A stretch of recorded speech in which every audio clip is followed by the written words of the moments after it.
আজ থেকে প্রায় 515 বছর আগের কথা। গঙ্গার পার ধরে কণ্টকনগরে পৌঁছলেন তরুণ সন্ন্যাসী নিমাই।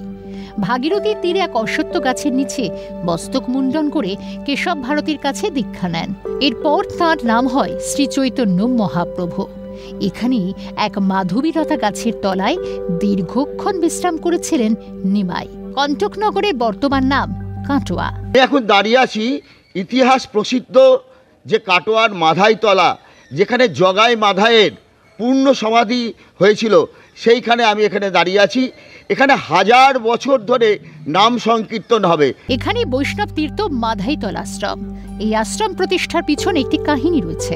শ্রী চৈতন্যকে কলসির কানা দিয়ে আঘাত করে নিজের ভুল বুঝতে পারেন নগরপাল জগাই এবং মাধাই। প্রভুর পায়ে পড়ে ক্ষমা চান। তাদের মুক্তির জন্য মহাপ্রভু নিয়ে আসেন কাটোয়ায়।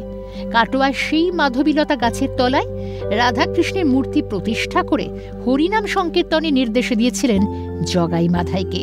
মহাপ্রভু পায়ে পড়ল এবং তাকে কোলে জড়িয়ে ধরল এবং তাকে উদ্ধার করে তার সাংকপদে বলে দে শক্তি সঞ্চার করো। সেখান থেকে জগাই মাধাইকে এখানে কাটোয়ায় নিয়ে আসলেন। মাধাইয়ের নামে মাধাইতলা। এখানেই রয়েছে জগাই মাধাইয়ের সমাধিস্থল। পরে বৃন্দাবনের গোপীনাথ বাবাজি স্বপ্নাদেশ পেয়ে এখানে একটি আশ্রম প্রতিষ্ঠা করেন। পরে নিতাই রমন দাস বাবাজি এখানে হরিনাম যজ্ঞ শুরু করেন, যা চলে 1000 বছর।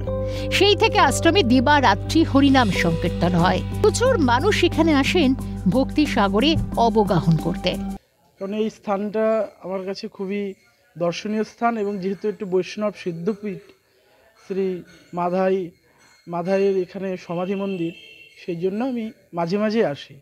কেমন লাগে? খুব সুন্দর, ভাষায় প্রকাশ করা যায় না। প্রতিদিন উপস্থিত পর্যটকদের জন্য ভোগের আয়োজন করা হয়ে থাকে আশ্রম থেকে।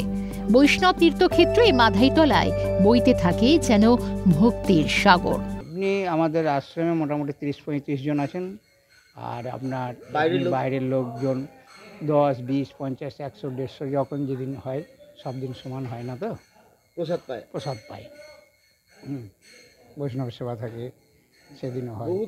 যে মাধবীলতা গাছের তলায় শ্রী চৈতন্য বিশ্রাম নিয়েছিলেন, সেই গাছ এখনো রয়েছে। গাছের নিচেই রয়েছে রাধা কৃষ্ণের মূর্তি।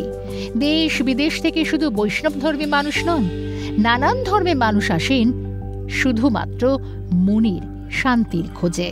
থেকে 500 বছর আগে শ্রী চৈতন্যদেব যখন কাটোয়া এসেছিলেন দীক্ষা গ্রহণ করতে, তখন কিন্তু এই গাছের তলাতেই তিনি বিশ্রাম নিয়েছিলেন, এবং এখানে রয়েছে জগাই মাধাইয়ের পূর্ণ সমাধি।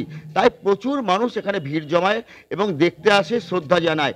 এক কথায় এই পবিত্র স্থান জনমুখর হয়ে ওঠে প্রতিদিন। কাটোয়া থেকে অরূপ সেনগুপ্ত, ক্যালকাটা টেলিভিশন নেটওয়ার্ক।